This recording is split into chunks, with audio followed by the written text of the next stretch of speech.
Pop Culture Pastor.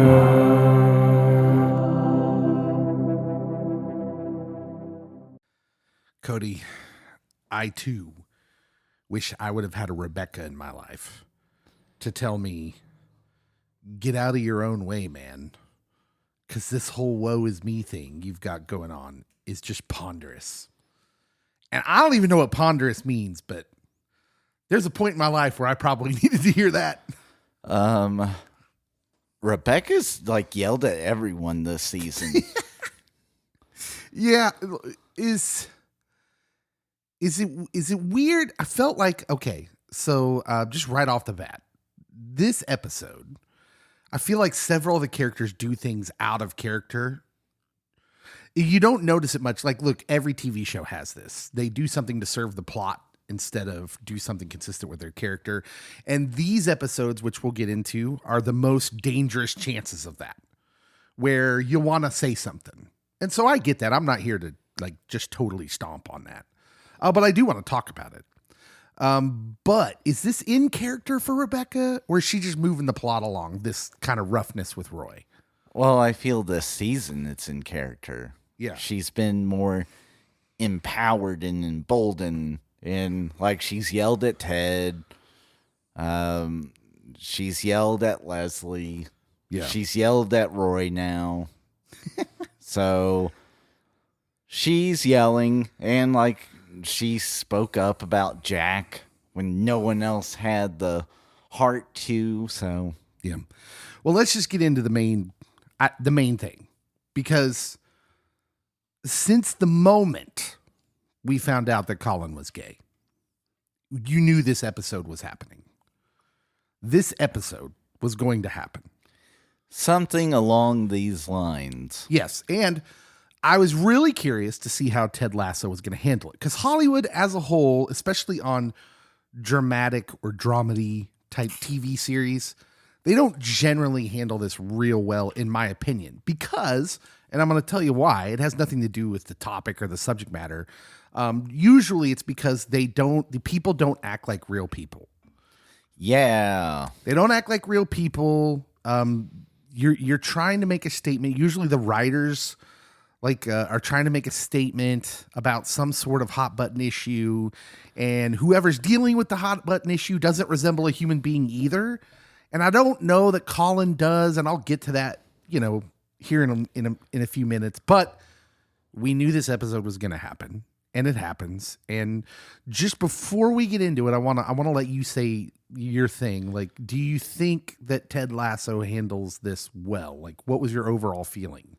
I actually liked this episode, so I think they handled it very well. And I think that for me, Colin does seem like a real person. Just because, there's several types of people out in the world. Some that want you to know everything about them and be all up in your grill about it. And then there's some that are more quiet and reserved. There's several athletes that, I know nothing about them because they don't really overshare. Yeah. Their private life's private. And so for Colin, he wants his private life to be private. But he also doesn't want to lose the camaraderie that he has with his teammates. Yeah. I use bad wordage there, because he does resemble a real person. What I meant, what I'm more wanted to say was, in this situation, dealing with this subject in particular, they usually make the person in question, the character in question, to have not really any flaws. It's the old Mary Sue argument, where anytime you have a character who's dealing with whether they're in some sort of what do we want to call it, minority position? Yeah. Mary Sue is a term that comes up for the girl hero who has no flaws. Think Rey. Like Rey in the Star Wars movies was accused of being a Mary Sue because she doesn't really have any weaknesses or flaws. Now think of Luke, who has tons of flaws. Literally, when we first see him with the lightsaber, he nearly lightsabers his eye out. Yeah. And Ray doesn't really have any of that. That's kind of what I'm talking about. And if I'm being honest, I think Colin has a little bit of that. He doesn't have any missteps in the way he handles people in this episode, right? Like you expect in this sort of tense, this sort of tension between people who have a relationship with each other, who care about each other, like he would be emotional or make a mistake too, but he doesn't really do that. He's good. He's great in this episode. I mean, he kind of admits that he mishandled it from the beginning, by the end of the episode, but like it's justifiably. Yeah, you have to get there. And I think the episode does. I actually enjoyed this episode too. But I think it's more because of the overall and the charm of Ted Lasso. Not the character, but the show. The show is a charm. Let me point out a couple characters specifically that I feel like do something out of character. At the beginning, when Colin approaches Trent and says, and wants to talk to him, Isaac's having trouble with this. Mm-hmm. Trent says something that I believe is out of character for Trent and that I vehemently disagree with. He may just need a couple minutes. He shouldn't need them. Trent says this. That's crap. That's just junk. Like, listen, we want to be able to process our feelings when someone like the last episode was all about this. Like, can we love people effectively who make choices we wouldn't make? It's not even about right and wrong. It's just about what choices we wouldn't make, right? And Isaac, look, well, we'll get to Isaac. So if I'm going to be contrarian for contrarian's sake, well, I'd rather you just be how you feel about it. Like if you think so, like different. It wasn't that big of a deal to me, but like I can see him saying it just in regards to the fact that they've been teammates for multiple seasons and they had a friendship that was pretty strong up until this moment. But doesn't that lend itself to the idea of, he may need a little bit to process the feelings he's having. So I also don't know if Trent meant like if he's thinking about how Isaac is processing Colin coming out of the closet, or if he's fully aware of what Isaac's actually going through. Because I think if Trent was aware of why Isaac's being Isaac in this episode,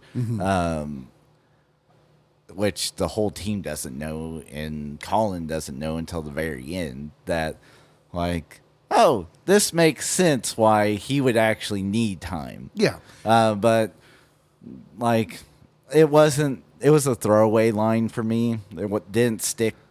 Yeah. Well, right. It seemed like it was inserted in there because a writer got saucy. That's what I'm trying to get at. He's trying to, so for just a moment, it seems like Trent's character goes outside of his character to say this little throwaway line that doesn't mean anything and doesn't really fit and doesn't make sense because the writer wanted to say something. That's what I'm saying.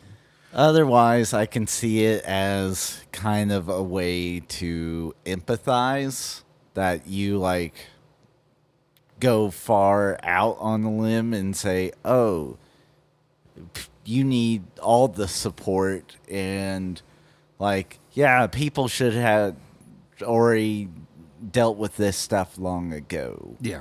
And yeah, whatever it is, that's why I feel like it doesn't fit, because we have to sit here and act. Once we get to the point of like, well, what do you think he means? Then the line missed. It was a miss. Furthermore, if it's meant like it's delivered, like I first took it, which is, oh, Isaac shouldn't need time to deal with his feelings about your choices. Well, the very next scene tells us why, yes, in fact, he does. We see Isaac operating out of his feelings, and it doesn't go well. Word. Which is exactly my point. Like, we're not even talking about what I think is right and wrong. Cody makes choices that I wouldn't make. I make choices that Cody wouldn't make. And my only hope as a friend is that Cody would, if I upset him, if I make you upset by some choice I make, not even approaching right and wrong. My hope as a friend was that you would take the time necessary to not act out of your feelings. And if you did, we could talk about it at the point when you got through your feelings. Yeah. And go back to being friends, which is what happens. Now, let's talk about Isaac, because I have a problem with that too. Okay. Okay, so his behavior makes him look like a homophobe. Yes. So literally Leah's watching this with me. And she is like, why does he hate Colin so much? And he won't touch his hand. And I'm like, there's more to this than what we are privy to right now, because like this doesn't make sense. No, and yeah, that's my point. I don't think it makes sense for the reason he gives at the end of the episode, which is sort of a tidy little, oh no, bruv, I wasn't, feeling any way about your choices. I was just upset you lied to me, which is a valid reason to be upset, by the way. It's not that he's upset. I feel they used his character, put him out of character, of course, to make the viewer feel like he was a homophobe, that he was being bigoted by not touching. The hand thing was weird. Like, he could do the team thing where they put all their hands thing and touch him for a couple seconds if it was just that he got lied to. I don't know. So I'll fight back on this one, because I thought it was totally in character for him, because he's very like cold and standoffish, especially when he doesn't like something. But when he's all in, like, he goes above and beyond. Like when Sam's restaurant got wrecked, he's going out of his way, and he's vocal, which usually he's not. He's very short and gruff. Yeah. And so, like, this would be a significant betrayal. That, like, oh, you didn't trust me enough to tell me, like, oh, you don't like ladies? I like how you put that. Oh. So I do think that he would be definitely standoffish. And the way that he acted at halftime should have led the viewer to realize there's something way more going on than Colin's preferences in life partners. Yeah. I don't know. To me, it just felt like you were using characters. They're acting. It's debatable. I can see it your way. I felt like in the moment they were acting a little bit of out of character just so that they could tell a narrative, which, like, listen, at the end of the day, Ted Lasso managed to do this in a much better way, in a much deeper way, and I will say they land on the right things. Okay? And they land on the right things, which is to say, again, we spent a lot of time talking about the last episode, that I don't need to agree with all the choices you make in your life to be able to love you and be in a relationship with you and to be a good friend. Word. And I think they managed to bring the ship back to that, even if I think they kind of, they towed a line on this episode, which I feel Hollywood does a lot. As we said, Isaac, dealing with all this in his feelings, gets upset at a heckling fan at halftime because they're losing. They're down 1-0, as it were, or is it 2-0? It's 2-0. 1-0. Well, whatever. And the fan says the F word. No, not that one. The other one. Which I also thought was interesting because I'm pretty sure that that's not the same thing in England. That's a cigarette. So I need a British person to confirm whether that's actually a slur there or just here or. I feel like just because of the American culture, heavily influences other cultures, that it would also be a derogatory term there, even if it didn't start off that way. Yeah. But yeah. Well, so a form of that word is still very much in usage, though, for cigarettes. Because Yes. I've heard people say it, and it was like, it takes a minute for your American mind to register, like, oh, that's not exactly the same as it is here. Quit smoking. Also, cigarettes suck. You shouldn't do Yeah. that. They're not good for you.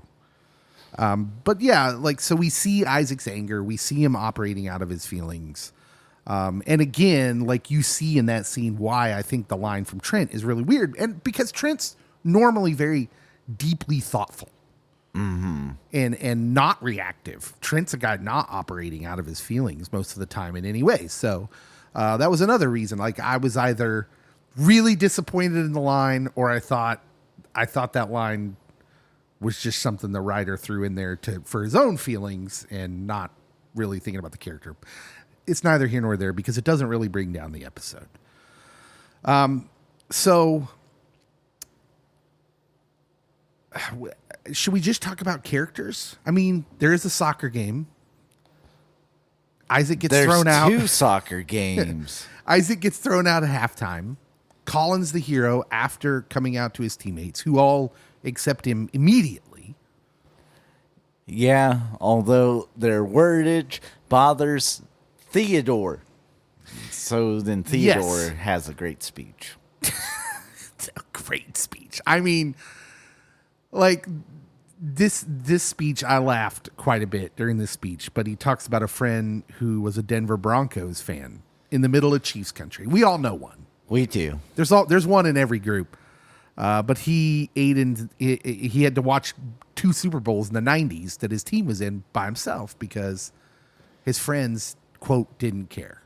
Yeah. And then he ate an entire 7-layer dip, which sounds like something I would do. It messed up his stomach. He wrecked a bathroom, his parents' bathroom in the basement. $9,000 worth of damage. Watching his garbage team win 2 Super Bowls, which when he said that, I about fell out of my chair. I was like, yes, Ted. I still haven't gotten over those 2 Super Bowls. And then he says something that's really, and like, this is why even when there's some stuff in the episode, I'm like, ooh, that toes a line. I don't really like that. I don't like what they're saying there. They get it right in the end because he says, he's talking to Colin now. He's like, after he tells the story, he says, we care about who you are and what you must have been going through. We do care. Yes. And again, it's not saying, and like, look, this is why I didn't like the Trent line. The Trent line says, well, let's talk about the Ted line first. The Ted line says that we care about who you are and what you must have been going through, speaks nothing of Colin's choices. Mm-hmm. It says, look, I make a lot of bad choices, or not bad choices, but I make choices you wouldn't make. You make choices I wouldn't make. It's not about that. I do care about what you're going through, how hard this must have been, right? It's empathy first. Yes. Whereas the line Ted says, or Trent says, no, Isaac should affirm your choices right now, which is the difference between the cultural thing that I don't like, which is a lot of people want you to affirm all their choices immediately. And if you don't, you're a bigot. And I don't like that. I don't like that at all because I certainly make choices that you wouldn't make. And evidently there are nice British blokes that are smoking that I clearly am not supporting their choice to smoke. Do you know how many people I love that have smoked cigarettes and still do? I love lots of people that smoke cigarettes, and I will say definitively on the air, it's the most disgusting thing ever, and I don't know why anybody would do it, but it does not affect the way I feel about the people that do that. Why? Because I don't have to affirm your choices to love you. Exactly. And that's the thing about the culture I don't like, and that's the thing about these kind of episodes that kind of worm their way in sometimes that I'm not a fan of. The good news is that line from Trent is about the biggest offense. Other than that, I think Ted Lasso gets it right. And so The show, that is, not the man, because he makes mistakes too. He doesn't always make the right choices, including not letting Mrs. Ledbetter off the phone, off the Zoom call. And he also had to apologize because he compared the LGBTQ community to the Denver Broncos fans. Yeah, that was a fumble. And I regret that. But I laughed quite a bit. That was hilarious. And so they go out, they win the game, thanks to Colin having an amazing second half. 2 assists. Yeah, which is awesome because it does multiple things. It lets us feel good for Colin after this tense moment he has. This is what he's been worrying about the whole season. Yeah. Was this point, and it happens. The team is fine. They love him, and then he goes out, and in total football, it can be anybody that steps up and is in the right position at the right time and makes a delivery, and it gets to be Colin. He gets to be the hero, and that's great. Which I still say the commentators of the matches are really the heroes. They are underrated, and they remind me a lot of what made the baseball movies in America here, called Major League, good. Bob Uecker gets criminally underlooked for the comedy that is present in those movies. Just a bit outside. As the announcer for the Cleveland Indians in those movies. And these guys are like the British footballer versions of Bob Uecker. And they're pretty entertaining. Arlo. Yes. Yeah. So there's all this going on with the team itself. That's pretty much the conceit with the team. Some of my favorite things with that storyline was the Kit Man. Oh yeah. When Roy is talking to Isaac. By the way, Roy gets several moments in this episode that are awesome. He does. And he's it shows his development as a character, the journey he's kind of going through.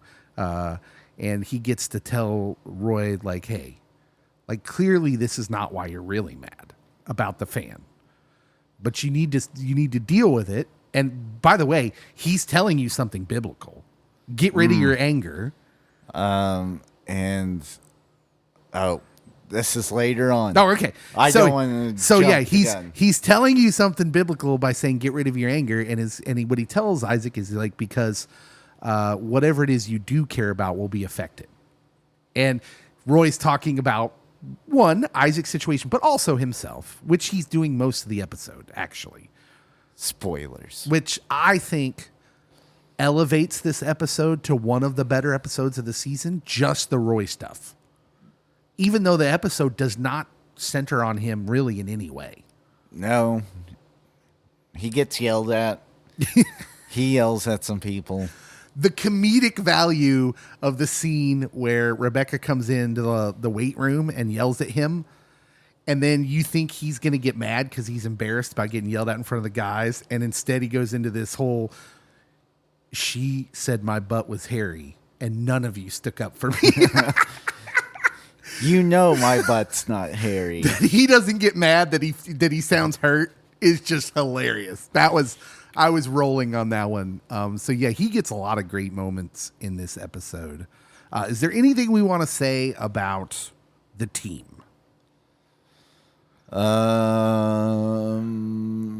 So my wife's watching this episode with me, and in the locker room, as Colin's giving his speech at halftime, Jamie speaks up, has some words of encouragement and support, and my wife looks at me and she's like, he has really grown a lot since when the show first started, because she has not been watching religiously. And so that continued, but also his do you want to give me the captain band? Yeah. Not to Isaac, but to Sam, and Sam's like, no, but then he kind of oversteps Sam because Sam's rambling before they break for the second half. And Yeah. so he was a good support to Sam. Roy and what's the word I'm looking for? I always have problems with names, but we were just talking about him. Isaac? Jamie. Roy and Jamie, while they don't have a whole lot to do this episode, although Roy gets a little couple soliloquies, Jamie's hilarious in a couple throwaway lines as well, because the scene where they're trying to decipher if Isaac is gay, like they're being led to the wrong conclusion. They're like, well, someone in this locker room must be. And they all look at Jamie, and he, like, his reaction to that is hilarious. He's like, I'm flattered. I'm flattered, and he gets this little smile on his face. So I thought that was hilarious. And again, speaks to someone who emotionally is in a pretty good place. He is, where he was not at all during the first and second season. Because someone who is confident in their identity and who they are doesn't take offense to someone suggesting or asking that they may be something else. Like, no, that's not me, but, cool. Glad you're thinking of me. And so, that Jamie had some good moments in this. Jack and Keeley, that storyline, although we don't see Jack, we get the antithesis of Isaac, right? This is a continuation of last week's question where can we love someone despite of them making choices we don't agree with or wouldn't do? And in Jack's case, the answer is clearly no, because she messages, the only mention of Jack is she messages Keeley and says she's going off to some foreign country for 3 months. She's in South America. But we did learn something very key about Keeley, and this would be a huge character flaw if we were friends. Oh. She's an overtexter. Oh, yeah. She sent so many messages without a response. She says, quote, diarrhea of the fingers. Yes. Don't do that. Don't do it. I felt bad for Keeley in that moment. I felt sad for her. That was sad. There's such a desperation in that. There is. And it was not a good look. And girl, they don't deserve you. That wasn't very nice. But again, we see the antithesis of Isaac and Jack in this episode of the choice that, hey, I care about you, so I'm going to continue talking about you, even though you've done something that I don't really jive with. Yeah. So after the team wins, which they won, way to go, team. Go team. Roy gets to do the press conference because he didn't do the presser before the game. Yes. And that's what he got yelled about. So at the press conference, I thought he handled that very beautifully. Yeah. And his example, holy cow. Like, that hit like a ton of bricks. Yeah. Yeah. The idea, well, he says, he sums up what we've been trying to say so far in the episode. He says, they're not just footballers, they're people. And none of us know what's going on in each other's lives.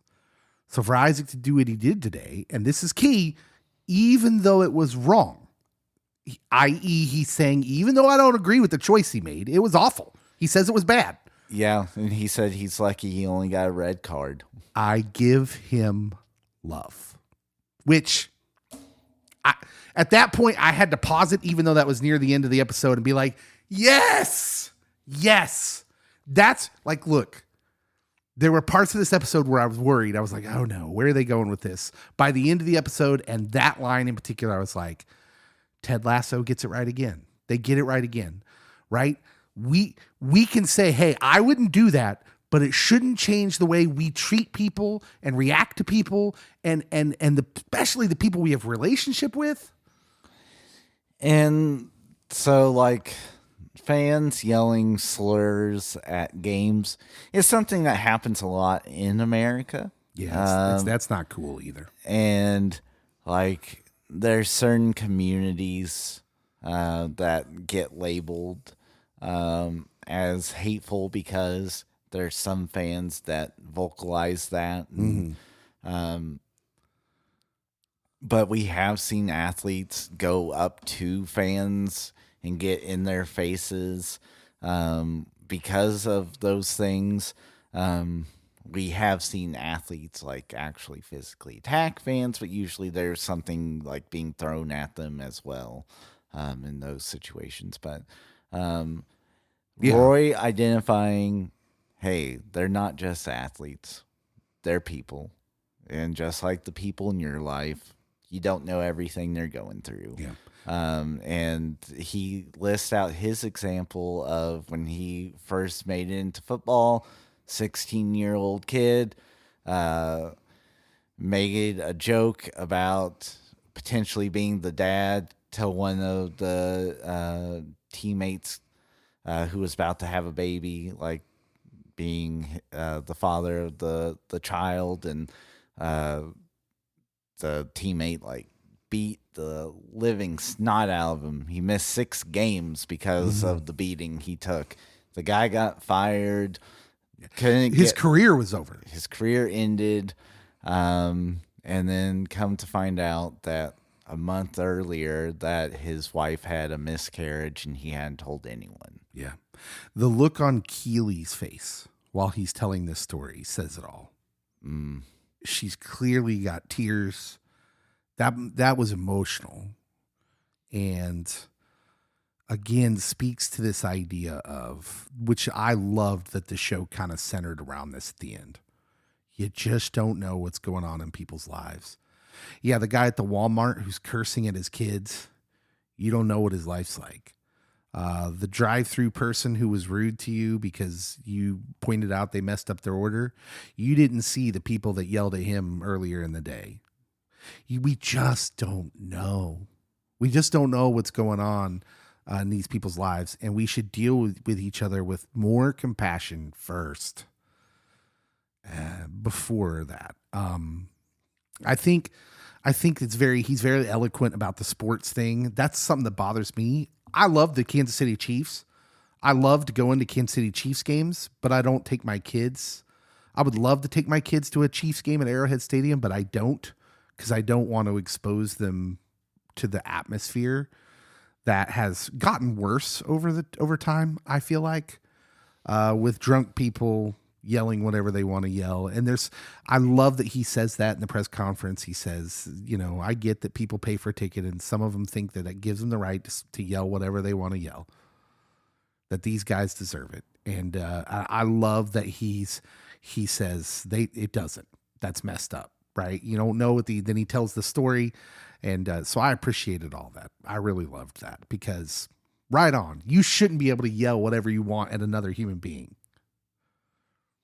Yeah. That's not cool. It's hateful. Knock it off. Over a game. Like, yeah, that stuff happens all the time. I see that. I grew up in Lawrence, loving KU basketball. I actually worked in the athletic department for a little while. So I got to be around it. And yeah, the things people yell and say about 19, 20-year-old kids, it's just insane. Like, that you completely forget, because you're so into the sport, you completely forget that they're human beings. Fan is often short for fanatic. Yeah. And in England, it's they even have another word, hooligans. Yes. So yeah, I loved that. I loved everything about that. And then the sentiment at the end, I just want to call attention to that again, because I think that's what it's all about. It's like, hey, I don't agree with what Isaac did today, but I give him love because you don't know what's going on with him. All right. Anything else with the team? Should we move on to Nate and Rupert? Yeah, if we're circling back to Colin and Isaac at the end. Okay, well, no. Let's get all the Colin Isaac stuff out. Okay. Yeah, so, go ahead. Like, Isaac shows up at Colin's house at the very end of the episode, and right as the sun's going down, and the Bible talks about don't let the sun go down on your anger, and we find out Isaac's been upset the whole time because Colin didn't trust him with this information. Thought that Colin must have thought that he would be a bigot about it and yada yada. And Colin's like, no, I've been wrestling with like how I feel about like coming out about this for however long, and nothing about you. And they decide that they're going to play some FIFA together. Yeah. Well, and again, I think the distinction that the show is making is I don't have to affirm everything about your life in order for you to know that I care about you. And I love what happens at the end there when Colin says, I love you. And he just kind of nods his head, does Isaac, and Colin's like, you can't say it, can you? He's like, no, but you know I do, right? Yes. Which I think is so beautiful and so like that there's something they do make, like in that scene, even in that line, there's a little bit of like Isaac has kind of a fear of Colin's choices, right? That even saying the words, I love you, is something that's either not man-like, not Isaac can't do it. It's probably not because he's, anti saying I love you to a man, because it's a man, but more about him, and it's like a macho thing. I would say it's more of male stereotypes. Yeah, that men don't show emotion, which is not good. But at least Isaac's painted as a real person who's making the choice to say, "Hey, I care about you." Yeah, and I like that. I dig that. Nate and Rupert. We've been talking all season about how I think Rupert's the devil, and he literally just pops in like the devil in this episode. He does. I was the Leonardo DiCaprio meme watching the show, like holding my drink. Oh, look what he did. he just pops in on him. / his linguistic ability to pick up the dialect. Yeah, that's nuts. Where people are from is pretty amazing. Yeah. So where to begin? So he's super condescending, although charmingly condescending, with Nate and his girlfriend Jade, who he later completely says a different name intentionally. I think Rupert's not a dumb guy. He would have remembered her name. Yeah, because when you have that kind of charm, you remember names. I have no charm. Terrible with names. That's the correlation. Right. Is it a false correlation? Maybe, but we'll move on.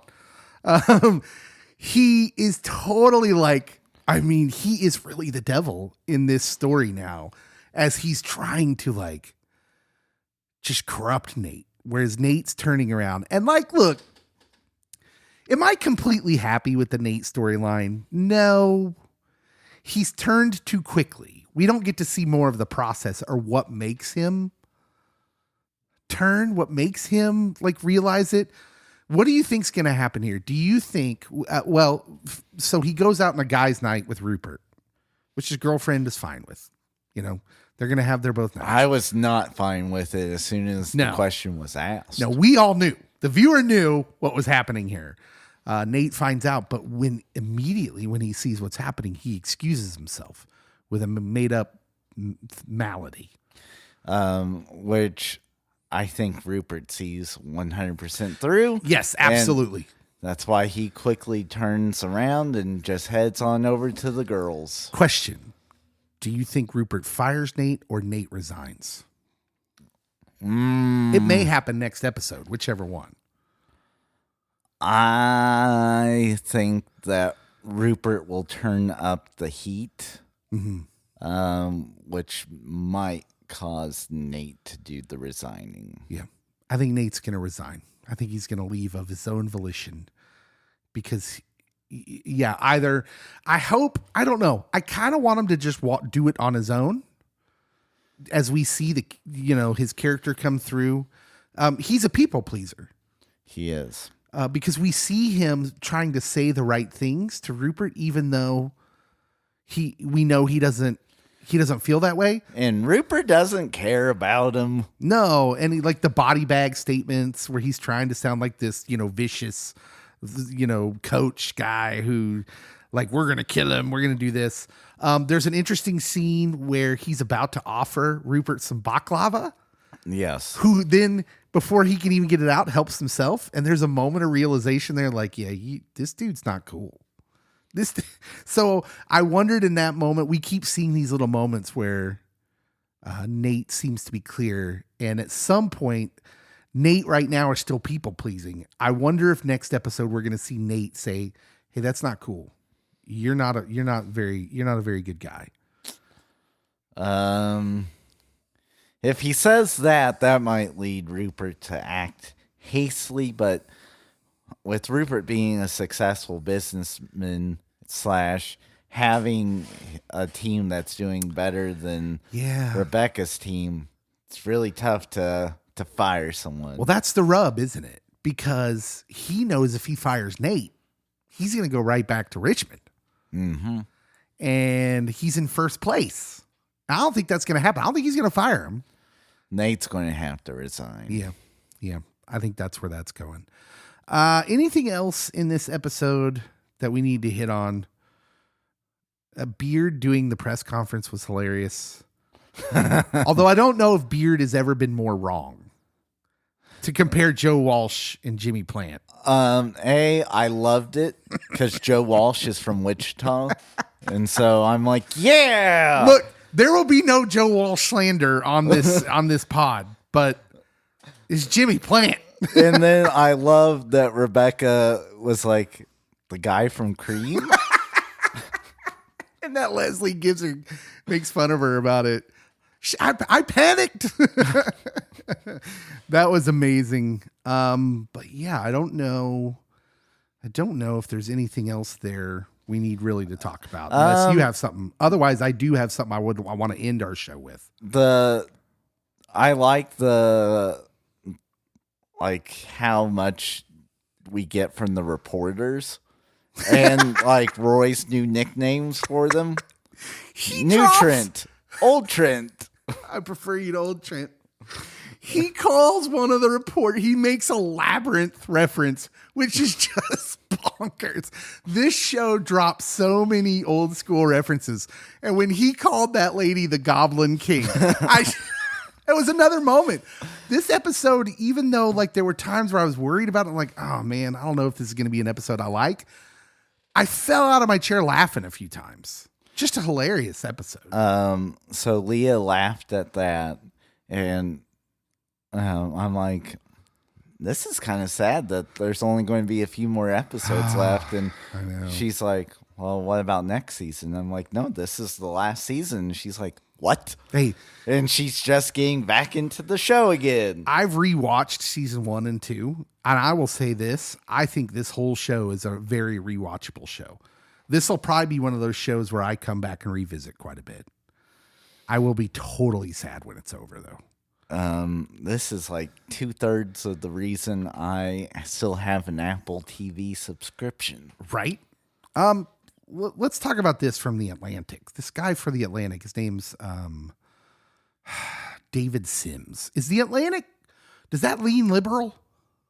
I don't know. I kind of thought it did, which surprised me about this because this guy for The Atlantic, the headline, Ted Lasso has lost its way.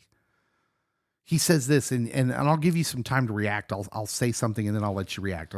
I just kind of want to see where you're at. Like Trent says, I don't need time to react. The first season of Ted Lasso earned its massive hype. It was a well-constructed workplace sitcom that built out its central character's leadership strengths step by step, methodically depicting how Ted's emotional intelligence more than makes up for his lack of tactical acumen. Sims goes on, the show's propensity for niceness was radical and surprising, somehow allowing it to generate laughs while dodging conflict.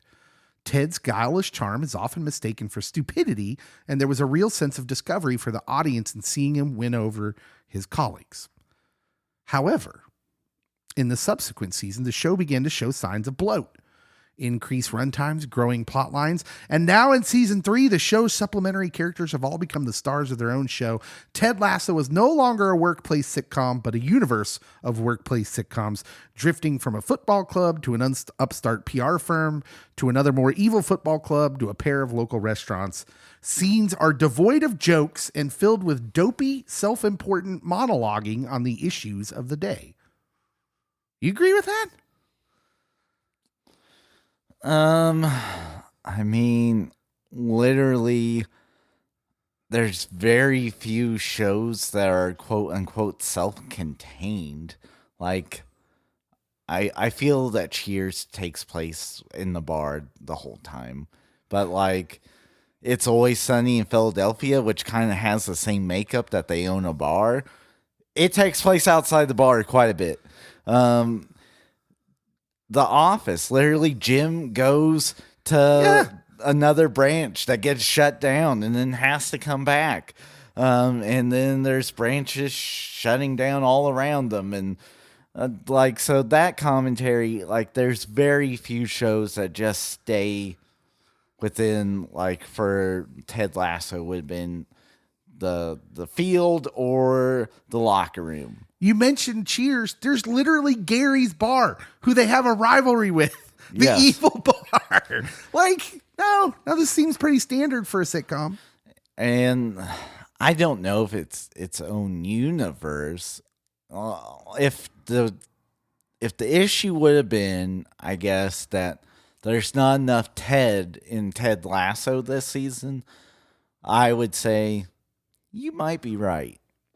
Because I do enjoy whenever Ted's on screen, but I also thoroughly enjoy having multiple characters that I now care about, besides it just being Ted, Roy, and Jamie.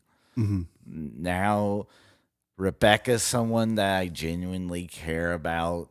Leslie is a wild card, and you don't know what you're going to get out of him. Beard's hilarious.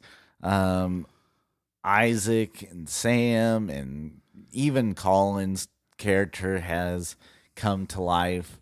Danny suffers a little bit this season. So if you would have said there needs to be more Ted and Danny, then we could have a discussion. But this seems kind of ridiculous. I have seen more Ted Lasso hate this season, like on Twitter and the socials, than I expected. And I've just wondered about it because the reasons they're giving, I don't feel are super valid. Like, look, there's the political people who say, well, I don't like the storylines because they're dealing with this. They say it's woke, right? So I also wonder if it's just a sign of the times that, like, we are too engrossed in being, I guess, political activists or socially aware. And, like, people, whenever, like, for me, I think the show has handled it as it just being like, oh, these are rights of decency. Just being a decent human being. Well, Let's be really clear. The message they're sending, this is not wokeness, okay? Saying that Colin, Isaac, even Ted, Beard, that they all make choices that I wouldn't do, and saying the message being we're going to care about them anyways, that's not woke. That's actually a biblical message. Christians get hung up on this all the time because the old speak the truth in love thing, where they wrongly determine that means, oh, I'm going to tell you what's wrong with you, but I'm going to do it lovingly. Oh, Cody, I just want to tell you that your looks have been a problem. I hope you don't take this the wrong way because I'm delivering it lovingly. No, that's not what that means at all. It actually means that Cody has to be 100% sure that I care about him. There can be no doubt in Cody's mind that I care about him before I start talking about how his looks are a problem. The giant tattoo of a dragon on my back strikes again. The funny thing about this is Cody is like, 10 times as handsome as I am. I'm comfortable enough to say that. I don't even have a dragon tattoo.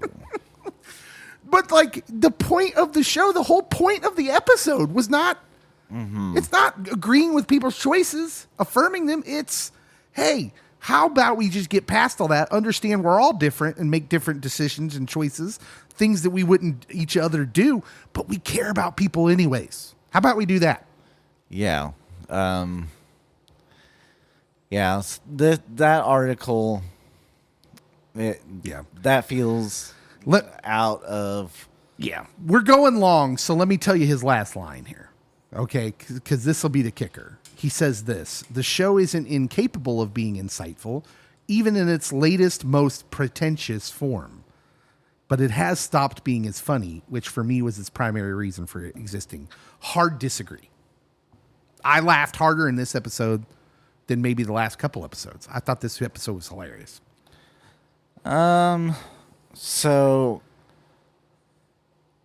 I felt that the show goes through stretches where there's episodes that are just laugh out loud funny, and then there's episodes that push the narrative and the character building along and aren't as hilarious. So I don't see any difference between season 1, season 2, or season 3 in the way of like the storytelling and jokes. I actually quite like the balance personally.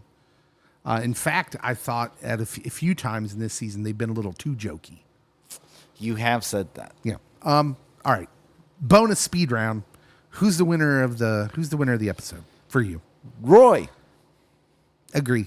Roy's awesome in this episode, which is amazing because the episode's not about him in any way, but it kind of is. It is. And that's great writing, by the way. That's absolutely stellar writing. So even though I said I accused the writers of getting a little saucy with a couple lines of dialogue earlier in this thing, I will give them credit and say this is still one of the best things on TV. It is. And that's because of the writing. Who's the loser of the episode? I have avoided saying this person for several weeks now. It's Keely. Yeah, poor Keely. Primarily because she's an overtexter. I'm going to go with Bumbercatch, who seems it's unanimous is the most fit guy on the team. Yeah. And poor guy doesn't get any screen. We know nothing about Bumbercatch. And he's really interesting. He seems to have a real, deep hold on global politics and historical things. Judging by the couple throwaway lines of dialogue he's had, he's hilarious. But I want more Bumbercatch. Can we get this guy a storyline? Nope. The Atlantic would be very disappointed. How many mustaches out of 10? 8. I'm also going to give it an 8. I thought it was a good episode. Good episode. All right. What did you guys think of the episode? Are you sad that this show is about over? If you are, don't talk about it too much because I don't want to cry. Please and thank you. As always, thank you so much for tuning in. And hey, let's take the message of this episode and this show, this season, in fact, to heart, to say that, hey, I don't have to live my life the same way as other people to be able to care about them and have empathy for them. That's a great message. That's where we're at with you. We love this community. Thank you so much for listening. As always, we'll tell you to, follow our socials, share our posts. That helps make the community bigger. And that's what we want. We want more people in our community so we can share the love with each other, share our love of geek things and so on. So thank you very much. We'll see you soon.